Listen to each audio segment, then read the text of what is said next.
What's up next, Ben? So next up, just a little bit of quick news that came out of Fantasy Flight Games towards the end of last week, and that is that their sort of rule designer for the game, Star Wars Legion, has designed a new skirmish format for it. So this is it's all available in PDF form, so you can go and download it and have a go with it yourself, rather than having to buy a book or anything like that. It effectively makes the game, as they say in their own words, quicker and lighter. I'm sure Jerry has some opinions on that anyway, but this we played that on a 3x3 tabletop rather than the 3x6 one that you normally play it on, and it comes down with some slimmed down options as well in the mix as well. I believe Jerry picked out that it was about 2/3 of the options that you get to play around with. It's roughly 2/3 of the options. So a basic game of Legion is 800 points, and this rocks in at 500 points, and they've dropped command down to 1, operative down to 1, and normally they're 2 and 3 respectively. Your cores go from sort of maximum of 6 down to, I think, 3 or 4. And then the heavies are 1 and the support is 2. So it's roughly 2/3 of the options for 2/3 of the points, which kind of makes sense. It still gives you enough flexibility within the points value that you're not restricted massively, but at the same time it stops people from just dropping all the AT-ATs or AT-STs or whatever they can lay their hands on all over the table. They've also included some new things like, so Legion works off a set of 3 types of cards. So you've got a deployment card, an objective card, and a battlefield conditions card. They've come up with 4 versions for this that are at the end of the rulebook, and the little skirmish rulebook is only 5 pages. Now, when I say skirmish rulebook, it's the rules for playing skirmish. It's not the rules for the game. You still need the rules for the game, but both of these are available in full online. So you go and read the rules first, you need and then read this, and then read how to cut the rules down, how to change things. Change it. And to be brutally honest, if you know how to play, the only changes is army composition and then your actual games. So the 3x3 mat and the objectives, conditions, and deployments, because everything else is the same. They don't change how far your commander's radius is for activations or commands or anything else. It's just how you deploy and how you play the actual game. So it's just a different way to play. Yeah, because there'd be people out there looking at it going, skirmish rules? Sure, it is a skirmish game. It is a skirmish game already, yeah. So it's skirmish light. It really is lighter. Skirmish light. Yeah, lighter. Because I see here it's still 90 minutes to play a game. Yeah, that's what they're saying. What it really changes up, here though, if you want to look.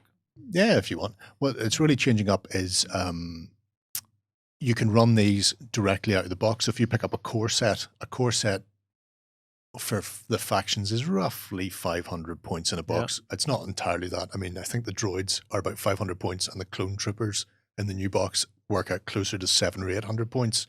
So you'll actually still have to trim back some of the forces in the starter sets, but it means people can start playing a smaller variant game using the rule set and using the contents of the core box without having anything else.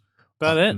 Yeah, that's all there is to the rules. Yeah, that's what I'm saying. It's I mean, really short. The rules themselves, if you go to the rule book point of Fantasy Flight, is 100 pages.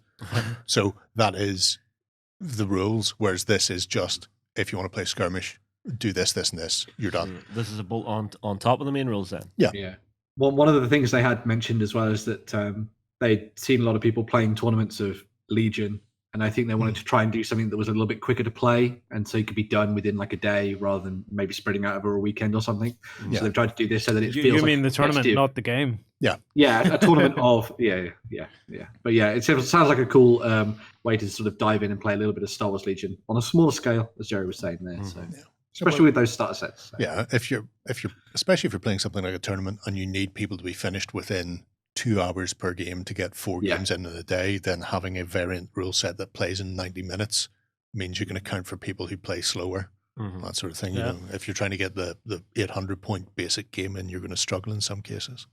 I didn't realize it took that long to play. Does a regular game really take that long? You're playing, it can do. Because like if you're playing a tournament and somebody starts to slow play you because they're losing, then yeah, it can easily, because they'll time out to get a draw. Yeah, but that's just to do that in everything though. Yeah, they do, but it's harder to do in a game where it's set for 90 minutes. So if you give them 2 hours and they start to slow play, you've still got time to ruffle stomp them. Yeah, and they would have to work hard to eke out more than an extra half hour of the game. Yeah, that type of thing. So cool. So is it always going to be just a download version and cut it out, make your own cards? The cards at the end are set up that you just download and print them. They're not going to be doing a separate pack. In the same way the rules set, if you want the whole rules, you print them out yourself or you use one of those terrible technological devices. It's called a tablet. No. It's not. It's evil. Because the rules themselves, it's essentially a living rule book. They're always adding things. So the idea that they can go in and just tack in some extra cards whenever they want is interesting. Yeah. They've also orientated them slightly differently as well. Yeah, that was something I did look at that was a little odd. Let me scroll down the bottom here again. It's not so much odd as the cards are portrait rather than landscape. Yeah. For the main game, and that's simply to stop people confusing the two. Or if somebody starts throwing down objectives, these objectives and deployments are designed to be played on a 3x3. So if somebody has thrown down a card of an unusual orientation, you know that they're putting the wrong card into the wrong thing. I looked at it and I went, interesting, but I'd be perfectly happy to play with some of the battlefield conditions and things just to change things up, because there's some interesting ones in there. But at least you're aware that something's happening. Yeah, you know you've picked up the wrong card and put it down on the table if it's facing 90 degrees different to everything else. Rather than rocking in for a game of something and discovering that there's just one square hill in the middle of the gaming table and an ocean that comes in and washes your men away. This is what I see. Still having flashbacks. Yeah, still having flashbacks to a game at the club. All right. Where I assume we'll hear about this tomorrow. No, I can tell you about it now. So I walked in thinking, oh, I'll have a game of Saga. Right. Next thing, a square hill goes down. Oh, in the middle. That's fine. Very square, very specific dimensions to this hill. Right. The next thing I learned is in this particular scenario, there's an ocean that comes in, and if your men aren't on the hill, they all get washed away. Okay. And you die. And did your men die? Yes, they all got washed away. They all died. Did your opponent have the good grace to tell you this like a turn or two before they all Oh, died? yeah, exactly. Or was it just as they were dying, it was just like, no, now they all die? No, I got the heads up. Okay. But it still wasn't enough to keep all of the cavalry off the hill. All the cavalry. All the horses. No men on foot, just all horses. Oh, the Grand Old Duke of York, huh?